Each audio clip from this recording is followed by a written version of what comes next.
வணக்கம் பர்டீஸ். இன்றைக்கி என்ன வீடியோ பார்க்க போகிறோம் அப்படின்னு பார்த்தீங்கன்னு சொன்னால், இன்றைக்கி மக்ரோனி தான் செய்ய போகிறோம். அதுக்கு நான் மக்ரோனியை நல்லா கொதிக்கிற தண்ணியில் உப்பு போட்டு 2 நிமிஷம் நல்லா வேக வச்சு எடுத்துக்கிட்டேன். அதுக்கப்புறமா ஒரு வானலில் 1லேருந்து 2 முட்டை வரைக்கும், ஏன்னா நான் கம்மியாக செய்கிறேங்கிறதுனால நான் 2 முட்டை தான் எடுத்துக்கிட்டேன். நீங்கள் எந்த அளவுக்கு செய்கிறீங்களோ தகுந்த மாதிரிக்கு முட்டை எடுத்துக்கோங்க.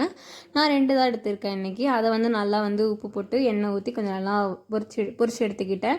அதே வானலில் கொஞ்சமாக எண்ணெய் விட்டு நான் கட் பண்ணி வச்சுருக்கிற வெங்காயம், பச்சை மிளகாய், தக்காளி, கருவேப்பிலை இது எல்லாமே ஆட் பண்ணிக்கிட்டேன். இது ரொம்பலாம் வதங்கக்கூடாது, லைட்டாக வதங்கினா போதும். அந்தளவுக்கு நல்லா வதக்கி எடுத்துக்கோங்க. நம்ம சேனலை சப்ஸ்கிரைப் பண்ணாதவங்க சப்ஸ்கிரைப் பண்ணிக்கோங்க. அப்படியே பக்கத்தில் இருக்கிற பெல் ஐக்கானையும் டச் பண்ணிவிடுங்க. அப்போ தான் நான் போடுற வீடியோ உங்களுக்கு வரும். ஓகேவா? சரி, வாங்க ரெசிபிக்குள்ளே போகலாம்.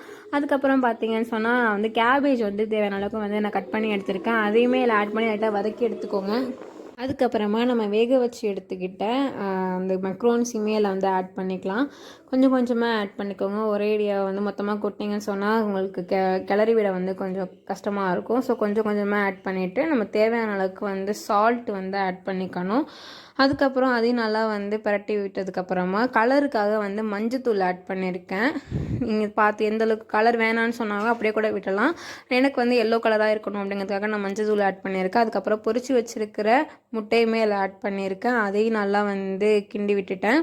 அதுக்கப்புறமா தேவையான அளவுக்கு சோயா சாஸ், அதையும் நல்லா 2 டேபிள் ஸ்பூன் கிட்ட நான் யூஸ் பண்ணியிருக்கேன். நீங்களும் எந்த அளவுக்கு வேணுமோ அந்தளவுக்கு யூஸ் பண்ணிக்கோங்க. சோயா சாஸ் அவசியம் கிடையாது, ஆனால் ஊற்றினா நல்லா டேஸ்ட் நல்லாயிருக்கும். அதுக்கப்புறம் சிக்கன் மசாலா யூஸ் பண்ணியிருக்கேன். வாசனைக்காக சிக்கன் மசாலா யூஸ் பண்ணியிருக்கேன். இதெல்லாம் போட்டோம்னு சொன்னால் சாப்பிடக்குள்ள நல்லாயிருக்கும்.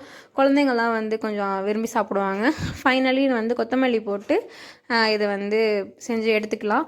அதுக்கப்புறம் அன்றைக்கி வீட்டில் ஆப்பம் செஞ்சுருந்தோம். ஆப்பம், தேங்காய் பால், மக்ரோனி வச்சு மார்னிங் பிரேக்ஃபாஸ்ட்டை முடிச்சாச்சு. இந்த வீடியோ உங்களுக்கு பிடிச்சிருந்தா லைக் போட்டுட்டு அப்படியே நம்ம சேனல் சப்ஸ்கிரைப் பண்ணிவிடுங்க.